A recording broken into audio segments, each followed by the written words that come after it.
অভিনন্দন জানাচ্ছি আজকের এই অনুষ্ঠানে অংশগ্রহণ করার জন্য।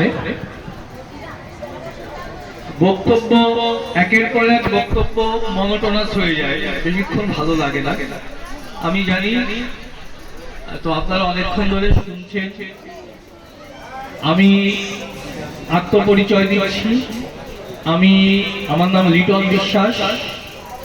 বাংলাদেশে মধুমতি নদীর তীরে আমার জন্ম। আমি বাংলাদেশে অষ্টম শ্রেণী পর্যন্ত পড়াশোনা করেছি। মধুমতির তীরে নলামারা প্রাথমিক বিদ্যালয়ে প্রাইমারি করেছি এবং পার্শ্ববর্তী একটি হাই স্কুলে অষ্টম শ্রেণী পর্যন্ত পড়াশোনা করে উদ্বাস্তু হয়ে শরণার্থী হয়ে বাংলাদেশ থেকে, অধুনা বাংলাদেশ, কারণ আমি এসেছি 1988 সালে 1 জানুয়ারি। তাই আমি শরণার্থী হয়ে এখানে যারা বসে আছে প্রায় 100% হয়তো আমাদের একই ইতিহাস। আমরা সেইভাবে বাংলাদেশ থেকে বা কেউ কেউ যারা সিনিয়র তারা পাকিস্তান থেকে এখানে এসেছে। আর একটু সিনিয়র যদি কেউ থাকেন অবিভক্ত ভারতবর্ষে তাদের জন্ম। তো আমার 88 সালে 1 জানুয়ারি যেদিন বাংলাদেশ থেকে এখানে এসেছিলাম, আমার একটি আকাঙ্ক্ষা ছিল যে আমার মাতৃভূমিকে কবে আমি স্বীকৃতি দিতে পারবো। আমাকে মিথ্যা কথা বলতে হতো প্রশাসনিক কাজে, সব জায়গায় বলতে হতো জন্ম আমার ভারতবর্ষের অন্য কোনো একটা জায়গায়। তাই করে আমি অস্তিত্বের বিরুদ্ধে গিয়ে, সত্যের বিরুদ্ধে গিয়ে, আমাকে নিজের বিরুদ্ধে গিয়ে আমাকে লড়াই করে মিথ্যা কথা প্রতিষ্ঠিত করার জন্য অনেক কাগজপত্রের জঞ্জালের মধ্যে ঢুকে পড়েছিলাম। মনে হয় আমি আমার যতটুকু প্রস্ফুটিত হওয়ার দরকার ছিল এই উদ্বাস্তু এবং শরণার্থী হয়ে আসার কারণে আমার প্রস্ফুটিত হয়ে ওঠাও ঘটেনি। আমার বিশ্বাস এখানে যারা বসে আছেন এখানে সবাই প্রত্যেকেই একই কষ্টের ভাগিদার, প্রত্যেকেরই একই কষ্ট। তাই আমি শেয়ার করে নিচ্ছি। এখনো আমরা হাজার হাজার লক্ষ লক্ষ কোটি বললে বেশি বলা হবে না যে আমাদের এখনো সেই অবস্থা ঘটেনি। আমার প্রকৃত জন্মস্থানকে আমি বলতে পারি না। তারস্বরে যে কোনো অফিসে গিয়ে, স্কুল কলেজে গ্যাদারিংসে গিয়ে প্রাণ ছেড়ে বলতে ইচ্ছে করে আমি ভারতবাসী, ভারতবর্ষ আমার জন্মস্থান। কিন্তু যে কোনো রাজনৈতিক কারণে সে গল্পের জায়গায় এটা নয়। আমার জন্ম হয়েছিল বাংলাদেশে, তাই বাংলাদেশটাও ভারতবর্ষের অংশ। অর্থাৎ আমি ভারতবাসী, আমার ঐতিহাসিক রাইট আছে, অধিকার আছে। কিন্তু বিভিন্ন প্রশাসনিক এবং আইনগত বাধার জন্য আমি বলতে পারিনি। আমি বেশিক্ষণ দেব না, শুধু একটা কথা বলবো। 2025 সালে মার্চ মাসে শেষের দিকে আমি নতুন যে সংশোধিত নাগরিকত্ব আইন হয়েছে সেখানে বোধহয় সরকারি চাকরিজীবী হিসাবে আমি প্রথমে এই কাজটা করেছিলাম। ভারতবর্ষের মধ্যে নাগরিকত্বের জন্য অ্যাপ্লিকেশন করেছিলাম। আমার জন্মস্থান যেখানে সেই কথাই বলেছি, যবে এসেছি, যেদিন এসেছি সেই কথা বলে আমি নাগরিকত্ব সার্টিফিকেটটা পেয়েছি। তাই আজ উন্মুক্ত কণ্ঠে আমি ঘোষণা করতে পারি আমার জন্ম ওখানে হয়েছে, কিন্তু আমি ভারতের নাগরিক। আমি আপনাদের কাছে আহ্বান করব এবং আমি সেটা প্রকাশ্যে বলি। আপনারা কেউ কেউ হয়তো দেখে থাকবেন ভিডিওতে বা টিভি চ্যানেলে, আমি কখনো কখনো যাই। পরিষ্কার করে বলছি, এই অনুষ্ঠানটা শিকড়ের টানের অনুষ্ঠান। আমাদের জন্মস্থানের টানটাকে অনুভব করি বলেই আমি এখানে হাজির হয়েছি। আর সেই জন্মস্থানের কথাই প্রকাশ্যে যদি না বলতে পারি, তাহলে অনুষ্ঠানের যে সত্যিকারের যে পবিত্রতা সেটা কিন্তু আমরা রক্ষা করতে পারছি কি? তাই আপনাদের কাছে অনুরোধ, আপনারা এই যে সুযোগটা আমি নিয়েছি এবং আমি সবার আগে নিয়েছি, এটা দেখানোর জন্য, এক্সাম্পলের জন্য, আপনারা নিজের জন্মস্থান লুকাবেন না। এই সুযোগ এসছে, আমাদের জন্মস্থান, এই শিকড়ের টানে যে অনুষ্ঠানটা আমরা করছি, এই অনুষ্ঠানটা কিন্তু সর্বার্থে সার্থক হবে যদি আমার মাতৃভূমিকে, আমার জন্মভূমিকে সত্যি কথা বলে সবার সামনে উপস্থাপিত করতে পারি।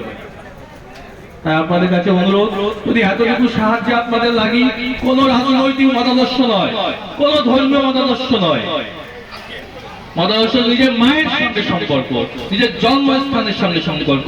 এর সাথে আপনারা অনুগ্রহ করে কারো ব্যক্তিগত মতামত, রাজনৈতিক মতামত জড়িয়ে নেবেন না। এটা আমাদের শিকড়ের টান, এটা আমাদের অস্তিত্ব রক্ষা, আমাদের মাথা তুলে দাঁড়ানোর অঙ্গীকার। তাই আপনাদেরকে বলবো, যদি কখনো মনে হয় যে এই জটিল আবর্তে বিভিন্ন ধরনের নেগেটিভ পজিটিভ কথার মধ্যে সত্যি কথা কি করলে সুবিধা হবে, এই SIR এর আবহে প্রচুর ফোন আসে, আমার নাম কাটা গেছে, আন্ডার অ্যাডজুডিকেশন রয়েছে, বা কোনোভাবে আমার নামটা রয়ে গেছে। এই তিন ধরনের মানুষ যারা আছি আমরা প্রত্যেকেই আইনটা নিজেরা একটু পড়ুন, নিজেরা জানুন। জানার পরে যদি মনে হয় যে আরেকটু ক্লারিফিকেশন দরকার, এই অধম আইন কানুন ভালো জানে না, কিন্তু প্রাণের দায়ে পড়াশোনা করে মোটামুটি আইনটা একটু বুঝেছি বলে মনে হয়, আপনারা সেটা জানুন, পড়ুন, বুঝুন, দরকার হলে আমাদের সাহায্য নিন। এবং যদি অ্যাপ্লিকেশন করেন, যদি মনে হয় দরখাস্ত করলে আমার সুবিধা হবে, তাহলে খুবই মঙ্গল হবে, আমাদের জাতির ভালো হবে, আমাদের শরণার্থী জাতি আমরা যারা বাংলাদেশ থেকে এসেছি, আমাদের মঙ্গল হবে। আমি একটা উদাহরণ দিয়ে শেষ করবো, আরো অনেক বক্তা আছে। কদিন আগে SIR এ আমার হেয়ারিং এ ডাক করেছিল, তো আমি গেছি। তো আমি আমার যেখানে প্রধান শিক্ষক হিসাবে কাজ করার আমার একটা অভিজ্ঞতা আছে, বা দীর্ঘদিন এসেছি, বলেছি 88 সালে এসেছি। আমার অনেক কাগজ আছে, যা যা থাকতে হয়, বানাতে হয়, তাই ছিল। আমি কিছু নিয়ে যাইনি, শুধু আমার সিটিজেনশিপ সার্টিফিকেটটা নিয়ে গেছি। ওটা আমার লড়াই, ওটা আমার অস্তিত্ব, এটা আমার গর্ব। আমার মা যেখানে ভূমিষ্ঠ করেছিল সেই জায়গা লেখা আছে। আমি গিয়ে অফিসারকে বললাম, এবং আমার এত সৌভাগ্য, আমার যখন হেয়ারিং হচ্ছে, রোল অবজারভার IAS অফিসার এসে হাজির হয়েছে, বারাসাতের SDO এসে হাজির হয়েছে, ওরা ভিজিট করতে এসেছে। আমাকে বলছেন, আপনার কি কাগজ আছে, আপনি কি করেন? আমি বললাম, মাস্টারমশাই, হেডমাস্টারমশাই। তা কাগজ দিন। আমি সিটিজেনশিপ সার্টিফিকেটটা এগিয়ে দিলাম। রোল অবজারভার IAS অফিসার বললেন, আপনার আর কোনো কাগজ নেই? আছে, কিন্তু আমি এটাই দেবো, এটা দিয়েই আমি করি। উনি অনেকক্ষণ দেখে বললেন, ভেরি গুড।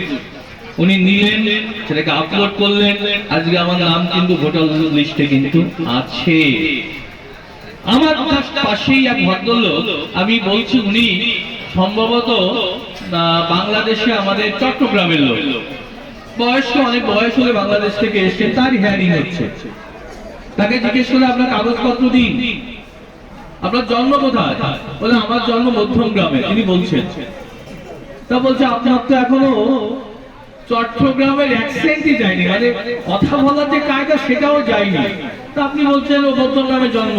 এই মাস্টারমশাইকে দেখুন না, সত্যি কথা বলে কি সুন্দর করলেন। আপনি অ্যাপ্লিকেশন করে নিন না, গভর্নমেন্টের সুযোগ দিচ্ছে।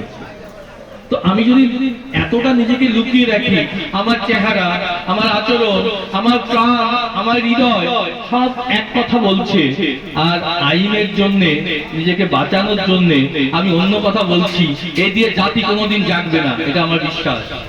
সত্যিকারের মুক্ত, স্বাধীন, উদাত্ত হতে গেলে, সচেতন হতে গেলে, রাজনৈতিক সচেতন হতে গেলে, এবং মানুষ হতে গেলে, কে IAS IPS that is not very important, কে মানুষ দ্যাট ইজ ইম্পর্টেন্ট, কে সত্যিকারের মানুষ হলো সেটা ইম্পর্টেন্ট।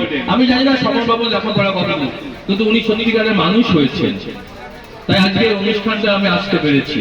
তাই আমরা আগে শপথ করি, আগে আমরা মানুষ হব। আমি কি কোয়ালিফিকেশন অর্জন করলাম, সমাজে রাজনৈতিক ভাবে বা প্রশাসনিক ভাবে কোন পদে গেলাম, সেটা ইম্পর্টেন্ট না করে আমরা সত্যিকারের কতটা মানুষ হতে পেরেছি, মানুষের পাশে দাঁড়াতে পেরেছি, নিজের জন্মভূমিকে স্বীকার করতে পেরেছি, সেটাই আমাদের পরিচয়। তাই আপনাদের কাছে আহ্বান করছি, আমার ফোন নাম্বার এখানে অনেকের কাছেই আছে, বা আমাদের বাঙালি ঐক্য মঞ্চে একটা সংগঠন আছে, এবং হিন্দু সেবা ট্রাস্ট বলে একটা সংগঠন আছে। আমরা বিনা পয়সায় সারা ভারতবর্ষ জুড়ে আজকে মডেল, এটা বলে তো বটেই। আপনারা আসুন, আপনাদের যদি প্রয়োজন বোধ করেন, কিন্তু জোরের কোনো ব্যাপার নেই, তাহলে আপনারা অ্যাপ্লিকেশন করে মাথা উঁচু করে সমাজে দাঁড়িয়ে থাকুন। ধন্যবাদ প্রত্যেককে, নমস্কার। ধন্যবাদ মিলন বাবুকে।